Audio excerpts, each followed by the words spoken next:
what you said. Yeah, that's what you said. You know that I need it. Direct. Feeling like Jonah, brother turn low now. How we gon' find our way? Feeling like Moses, man, the Lord chose us. Now we gotta find our way. Feeling like David, man, I done gave him all. I gotta find my way. You never feel me. I'm still feeling like Jonah, brother turn low now. How we gon' find our way?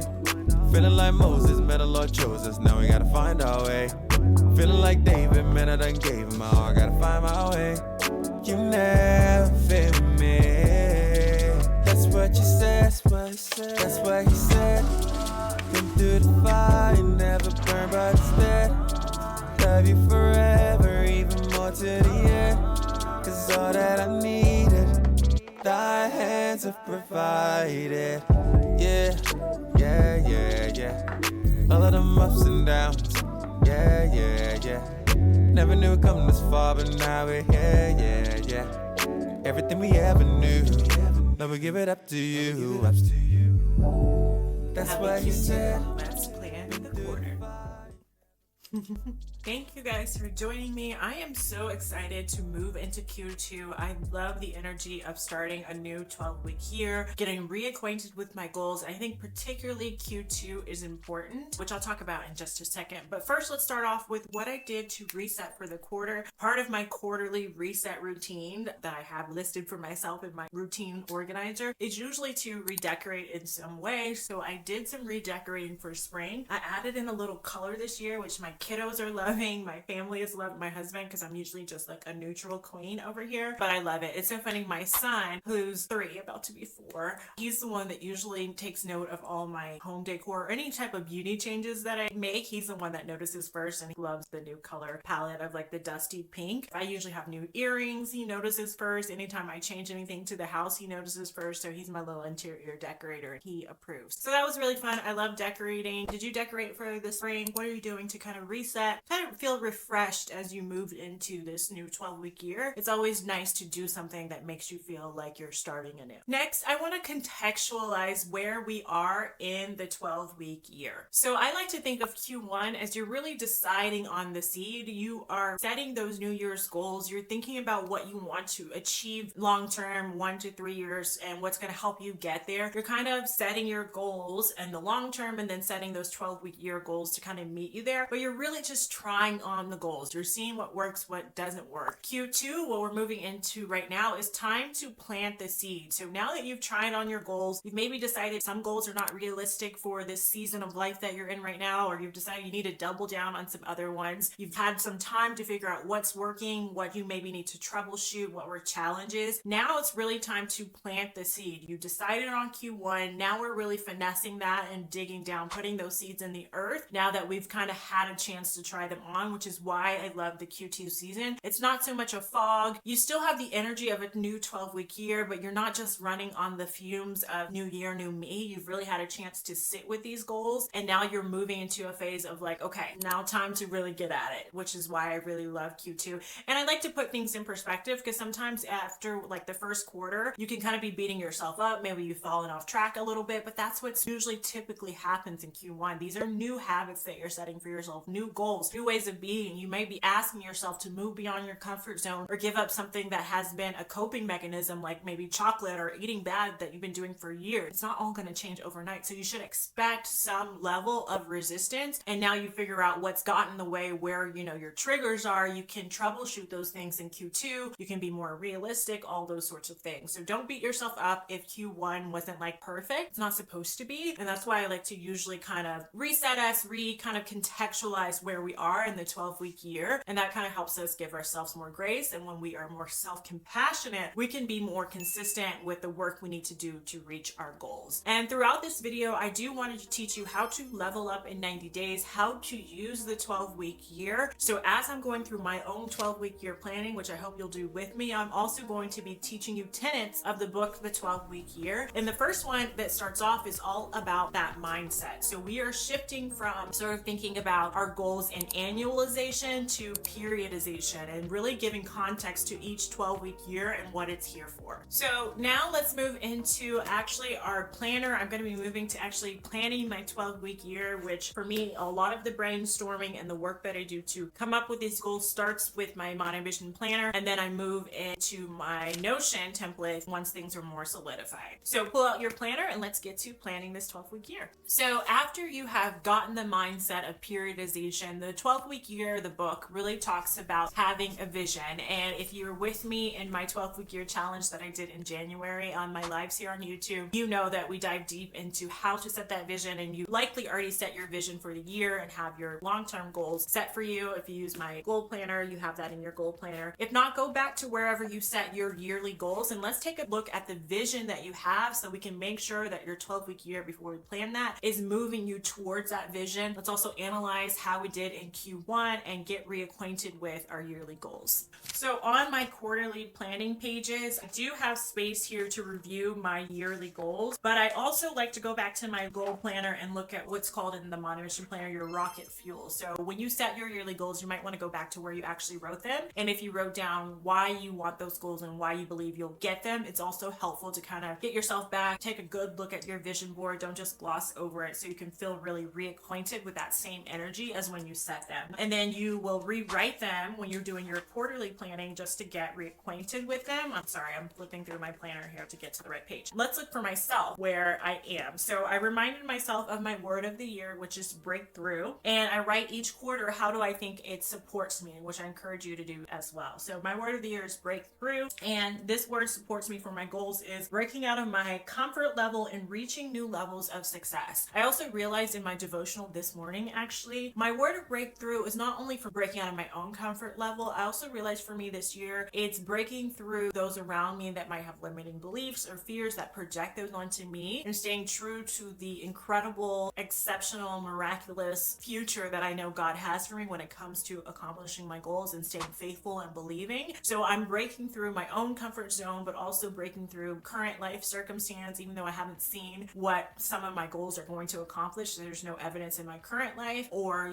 limiting beliefs of those close to me. I'm breaking through that as well. So kind of assess for yourself. Does your word of the year, has it taking on new meaning for you as well? And then if I take a look at my yearly goals, my goal to finish my book about 10%, and why that is, I'm still doing the work every morning to write my book, which has been going good. But what I have changed is I went back to the research board a little bit. I feel like I dived into the writing of the book because I was so excited about the topic. I did a little bit of research, but I didn't do a full in-depth of like making sure this aligns with what my audience needs and the community I'm building here. So I have dived a little bit more into taking that time in the morning that I was writing to do some more research. So I put myself at 10% as far as finishing the book. Otherwise, if I would stay with writing, I would feel like I'm where I need to be. Right now, I expect myself to be around 25% of meeting that goal because a quarter of the year is 25%. My next goal is about expanding my business, and I have some financial goals that I'm keeping secret there. And I said, as far as where I want to be, I'm about 5% there. I have been doing better than I expected, but also less than where I have set my big goals for. So I'm grateful what I have, but I also want to keep pushing myself, and that's a good reminder. Pushing myself and pushing the business, really. And then showing up as my highest self, it is where I want to be. That's a lot of personal goals, staying consistent with my habits and routines, present family time, that kind of stuff. That has been going really well. I'm actually really proud of myself. I feel like I've really taken the word breakthrough, applied it in a way that I never have before when it comes to consistency. We had a lot of sicknesses. I'll talk about that this quarter, and not falling completely off track with everything just because life is handing me a curveball. So I'm really excited. So those are my yearly goals. I want you to take a look at your yearly goals, reassess your vision for this year, and kind of analyze where you are so far with your progress towards those goals. Another thing that I do at this time is take a look at my year at a glance. So I have 2 pages that I kind of redo at this time as far as my year at a glance. It is like my April, May, June calendars where I put in birthdays, my lives that I'm going to do, major business development, like I'm adding a new module to my course. So if you have my course, you'll get it for free, obviously. For future students, I'm adding a new module. So I put all those things that I'm doing, Mother's Day, all those kinds of things, holidays, birthdays, on my yearly planner pages for this quarter, so I can know what's coming up when I'm planning those months. But I also have my year of a glance at my business where I have a bird's eye view of the year where I've kind of reassessed where I'm going to do some of my work workshops, how I'm going to lay things out. So I also take a look at that as well. So if you want to take a bird's eye view of your quarter and of the year as well at this time, I do have a free year at a glance PDF that has these worksheets in there for you. You can download and print out,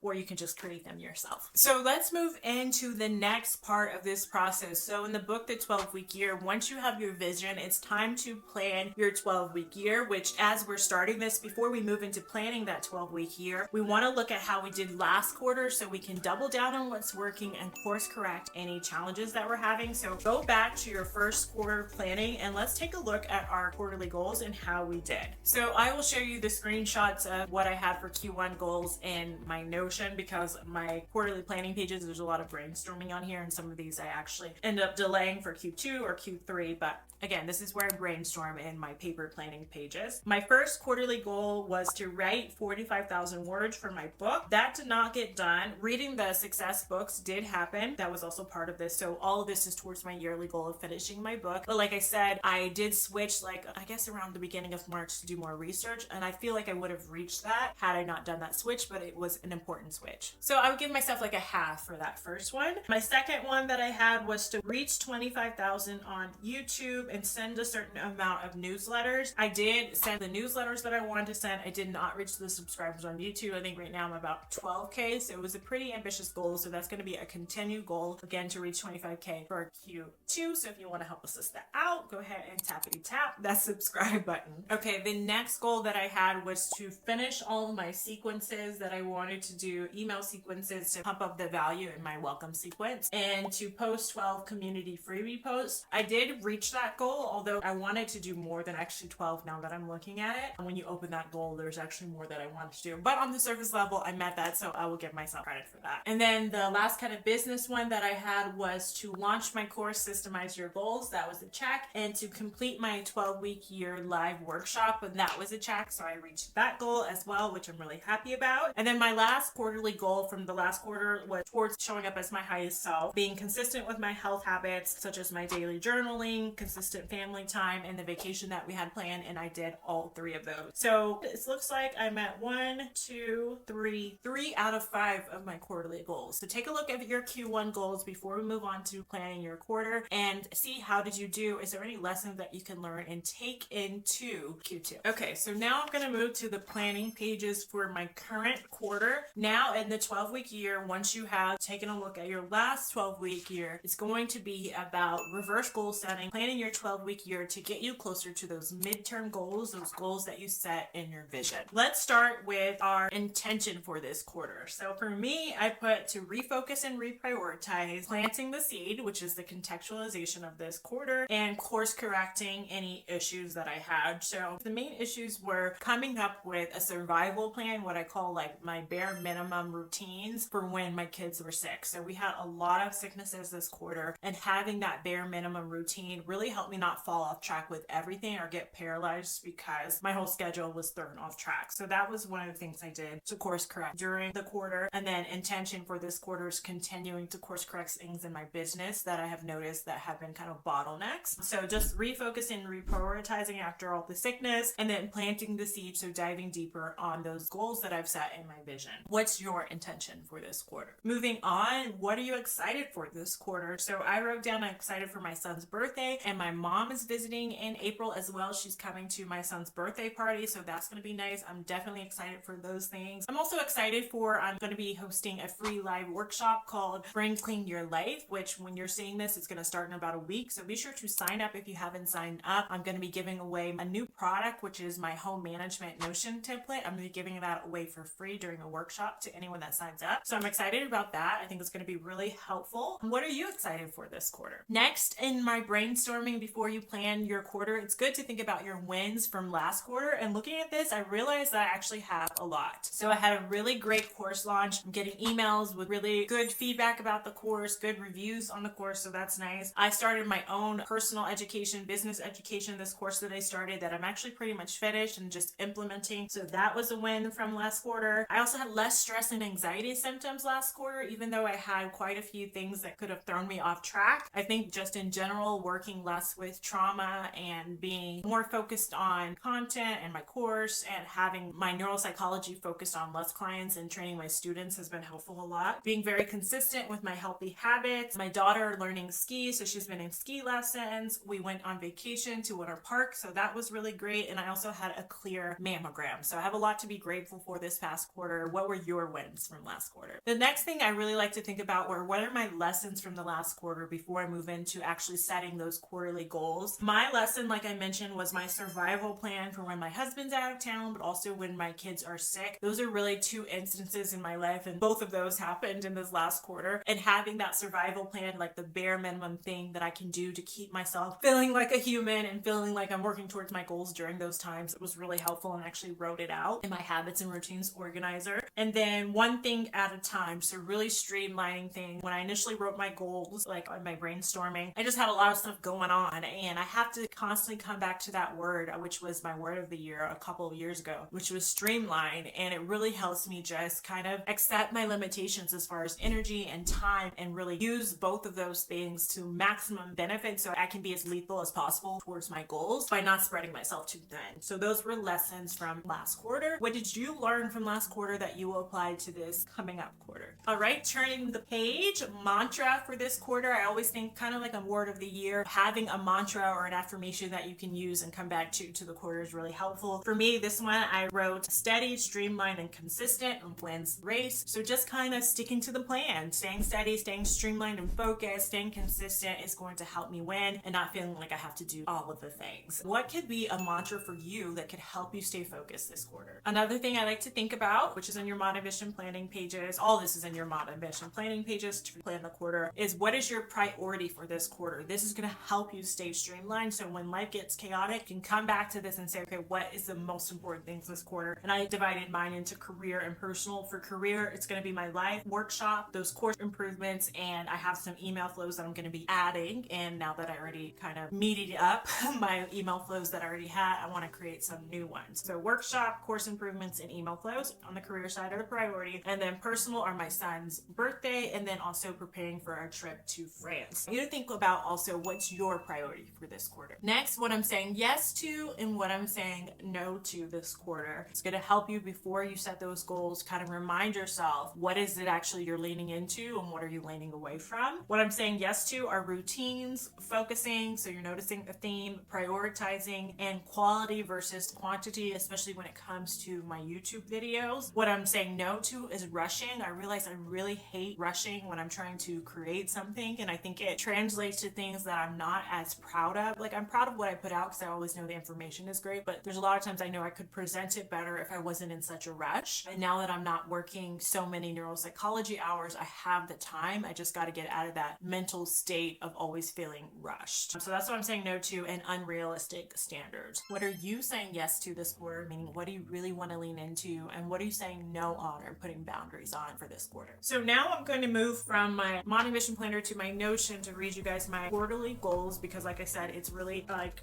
brainstormed here, which I'll show a picture on the screen of how I wrote them in my planner. But now let me go to my actual Notion so I can show you, after all that, the actual quarterly goals that I came up with. So let's go to that. So the first one and second one really are continuations, kind of a Q2 goals that I didn't accomplish. So by Q3, I'll written 45,000 words. That's a continuation. And then by Q3, I'll reach 25,000 subs on YouTube, which is a continuation. And then added to that is email subscribers, which are much closer on the email subscriber side, but I kind of lump those two goals together. Then I also have by Q3 consistent content. So consistent one video a week on my YouTube, one newsletter a week, which I'm really trying to pack with value. So if you want to get on my newsletter and subscribe, I would really suggest it because it's going to be really yummy coming up. I have some really good ones that I'm excited to put out. And if you sign up for the live workshop I'm doing, Serene Clean Your Life, you'll be automatically get on my email list. And then 2 to 5 community posts. I will be repurposing some old newsletters that people really like, but also implementing a lot of new value and like freebies and stuff. So that I'm excited about as well. The next one is by Q3, develop my business. And then I have kind of like a medley of business development goals. So my live workshop to build community, give back, free workshop, improve my course. So I'll be adding that new module to my course all about home management systems, my home management Notion template, and those email flows that I told you guys that I wanted to add. And then I have some personal goals, which in the screenshot you'll see open, but they're mostly about continued family time, our behavior board. So I have a behavior board for my kids, mainly for my son, but I added my daughter on there to help him with listening the first time. And it's actually really working. So he gets a little check when he listens the first time. If he gets 5 in the week, he gets a prize. And then if he gets 5 X's, which is like when he doesn't listen on time, he loses a privilege, usually about a book at bedtime. Our routine boards, so they have boards to help them with their morning and evening routine, consistent health and habits like that. So those are all my quarterly goals for the quarter. What are your quarterly goals? So after you've done all the brainstorming and reflection, take a moment and think about what are your 12-week year goals that are going to help you move closer to that vision.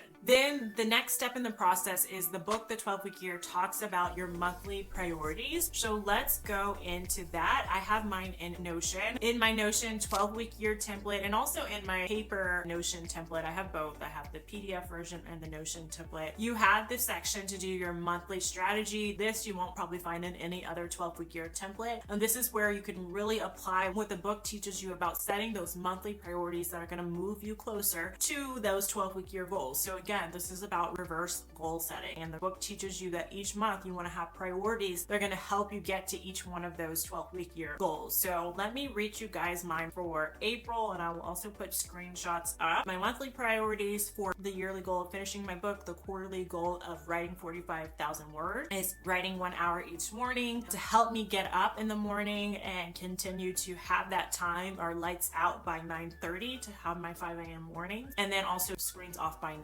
So I've been continuing to wake up at 5, but some mornings I'll realize I only get like 30 minutes because I'm kind of so tired. It's taking me a long time to get in the groove, and that's because I've been staying up later. So that's why I added those to help me get to that goal. For reaching my 25K on YouTube and newsletter subscribers, I have 1 to 2 videos per week as a monthly priority for April. I also have newsletter pitching, things I'm going to do to continue to pitch people to sign up for my newsletter. And then I also have goals, priorities for my community post each week that I'm doing. I'll put a screenshot of that. My business goals, my monthly priorities, I'm going to skip over because a lot of them are surprises for you guys that I don't want to reveal just yet. I don't want to, tell you all my business on here. So I'm going to skip over the screenshot of that because this is actually what I really use in my real life. So it has like everything in there on detail. By Q3, I will be consistent with new healthy habits. I have a lot of personal and health priorities for the month of April. So I need to get a prize box for our behavior board because I've been buying them prizes each week, and I need to just go to the Dollar Tree and get like a lot of small little prizes because I can't keep buying them like a big prize each week. Present family time, just continuing not to have screens out when I'm with my kiddos, things like that. Continuing my health and home routines. Another monthly priority is continued use of our routine boards and reading 20 minutes before my lights out just to help me go to sleep better. So